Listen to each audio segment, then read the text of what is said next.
Hello and welcome to the Built in the Bronx podcast. Today I am really excited to introduce you all to somebody that I know you're going to enjoy listening to. He's a current computer science student at Lehman College with a 4.0 GPA. He's a polyglot who speaks 3 different languages. He's run his own business as an entrepreneur, and he recently completed a NASA internship. Ljupcho Atanosov, welcome to the Built in the Bronx podcast. How are you? Thank you for having me. I'm great. Semester has just started. We're all full with energy coming from the summer, the nice hot long summer, and Labor Day, so we're ready to go. Very good, very good. So you just completed an internship at NASA. I did. It was, first of all, it was a lot of fun. I really enjoyed their culture. It was very nice to have a nice, productive environment where everybody is friendly. And yes, it was also challenging since, it's NASA. Lately, I don't know if you know, I only know because I worked for them for 2 months. NASA has pivoted not just from space exploration, but they also are in the upfront of global humanitarian and ecological issues. So they have taken that under their wing, and it's pretty multifaceted organization at this point. Yeah. So how did you get the NASA internship? Well, first of all, it was thanks to you and thanks to the CIE group that you are part of. It was you that helped me get this internship. Before that, I was applying and was not very successful getting my own internship, even though my resume is, I think, kind of strong for the type of student I am. So it was you. It was all you, my man. You're very kind.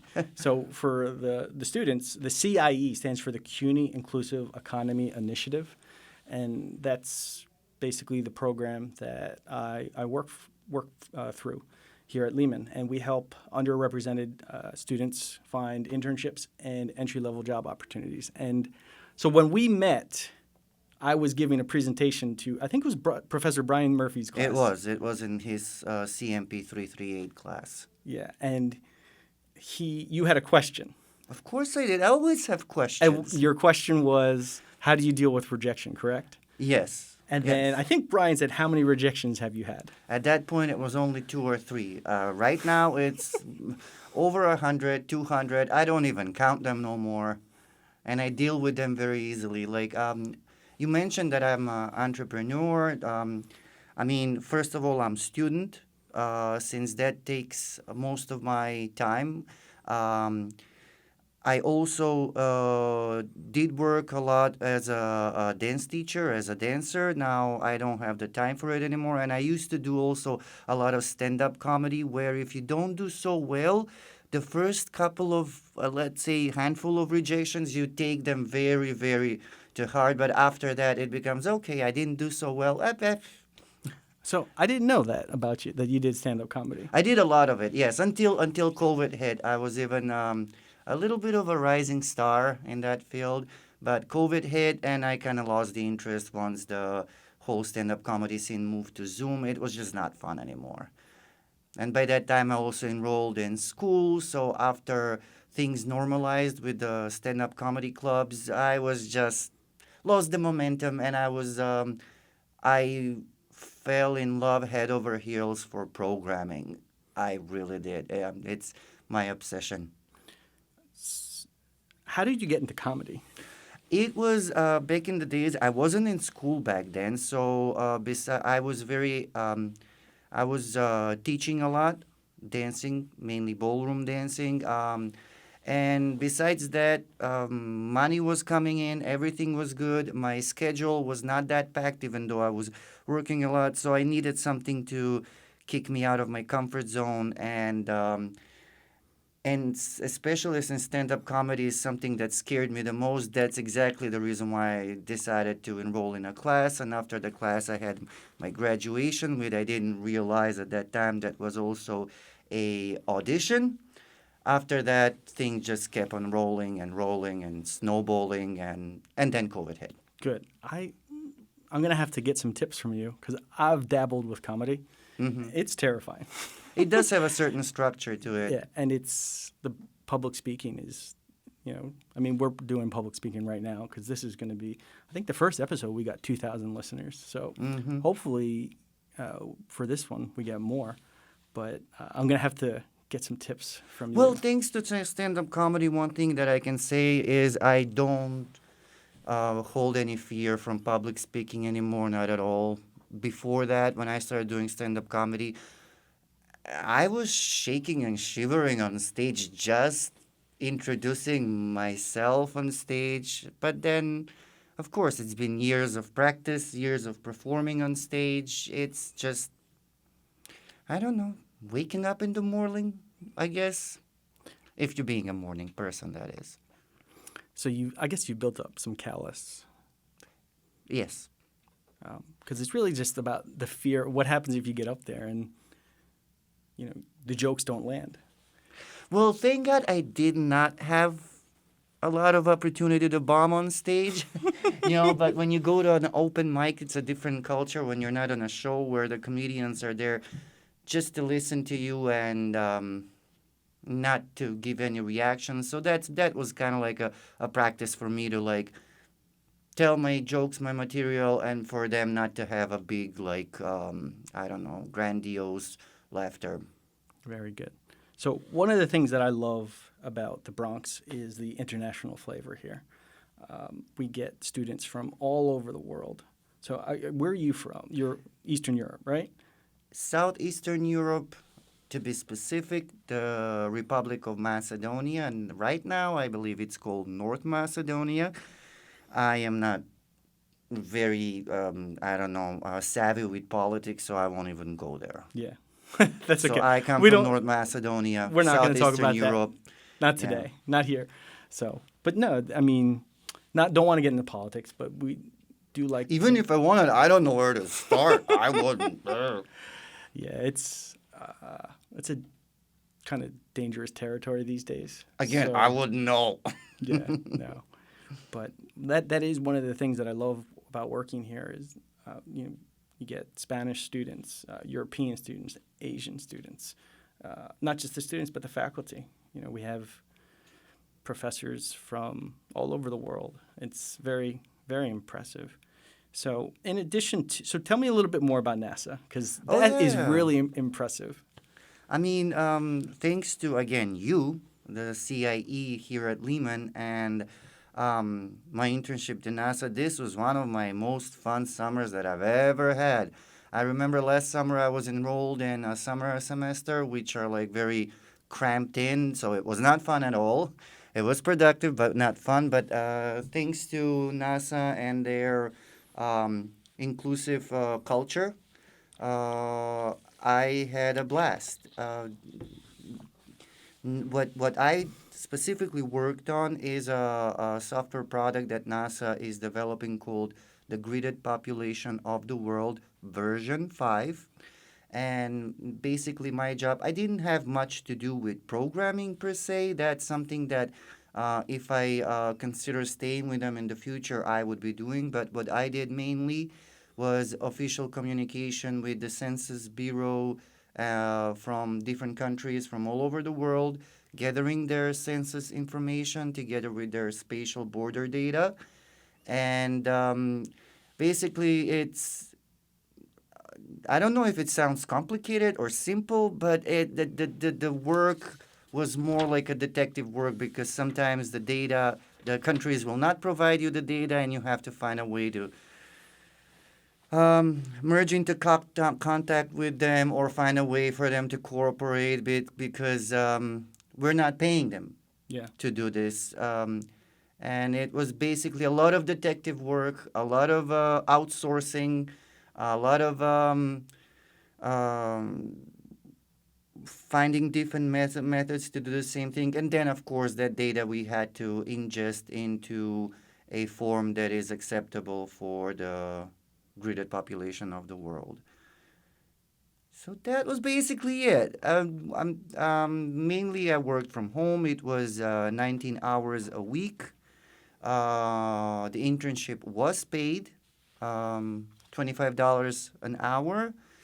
And mainly we worked from home. Just NASA wanted us every Wednesday to come into the office, which was, again, something that I didn't have anything against. What was the NASA office like? Well, the thing is, it was not, the offices that we were occupying once a week, they were offices from a adjacent Columbia University, which is in the most up north part of Jersey, or something between Jersey and New York. Okay. And right by Hudson, it's a very scenic place where the offices were, so I never really minded stepping into the office. Especially they made it easy because I only had to commute to Columbia University, where we had a shuttle driving us to Jersey where the offices are. So I never minded. I really love going to the offices. Very good. So in addition to your work experience, you've also been an entrepreneur, correct? True. I used to own my own business called Gone Dancing, which again kind of dwindled during and after COVID. First of during COVID, because it is kind of those businesses where it is not very feasible for you to conduct your lessons online. And then after COVID, it continued. My business continued dwindling. First of all, because I didn't have time to tend to this screaming baby that screams bloody murder, especially after COVID, since all my time is invested in Lehman College and academic progress. What were some of the lessons that you learned from running your own business? Because I'm a proponent of entrepreneurship, because what we learned in 2020 is that jobs are not always safe. Mm-hmm. All it takes is a crisis. Yes. Could be a pandemic. It could be a financial crisis, things that are out of your control, and then managers decide to cut people.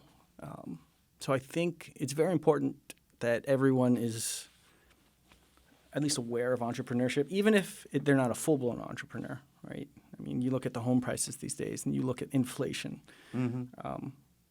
People need like a side hustle, I think. So what were some of the lessons that you learned from running a business that you think will serve you well for the rest of your working career? I've been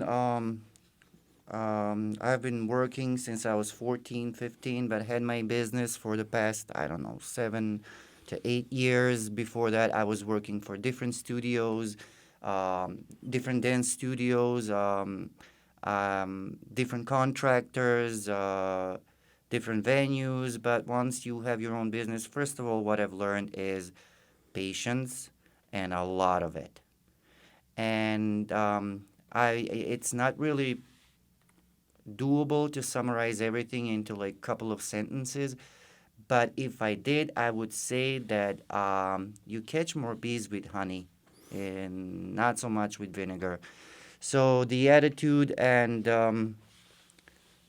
your attitude has to match your goals. And besides that, I'm sure there's a lot of more lessons that I've learned. But most of it just whenever you are in a service of another human being, make sure that you do whatever it takes for that person, because it's not about you when you're at a service. And mainly the most important thing I've learned, that I actually enjoy being of service, and that made it so much easier for me to like pursue my entrepreneurship, knowing ahead of time that I just enjoyed being of service. That's it. Very good, very good. So you've got a 4.0 student, your 4.0 GPA here at Lehman. Which is why, probably understandable why I really don't have time to, work on my business because it's all about the 4.0. Especially, I think I have like a year left at Lehman.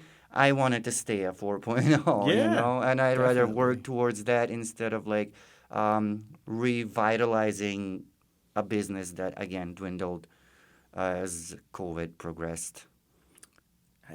Were there any classes or professors here at Lehman that really had an impact on you? A lot of them. A lot of them. What I love about Lehman professors and instructors is that most of them, and it's not all of them, which is normal, but most of them leave me starstruck.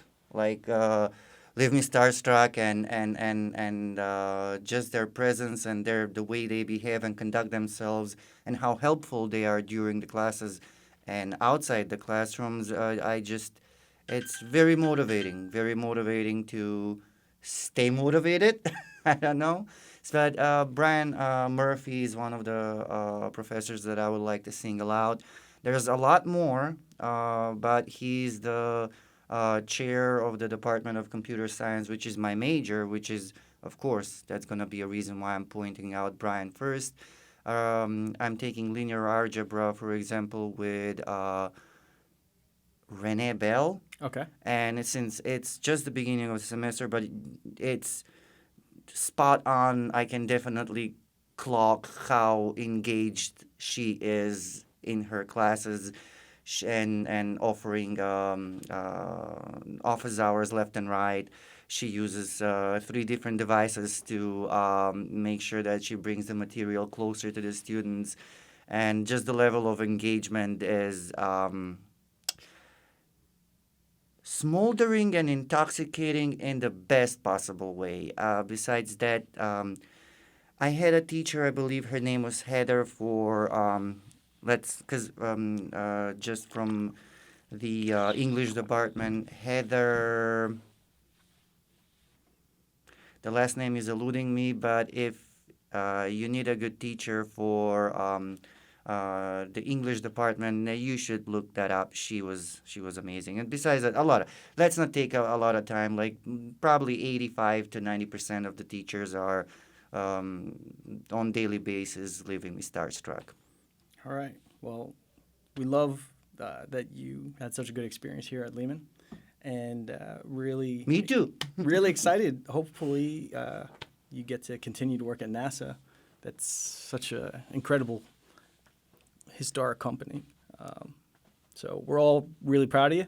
And Ljupcho, Thank you so much. thanks for Thank you coming on the having podcast. me. All right. Thank you. All right.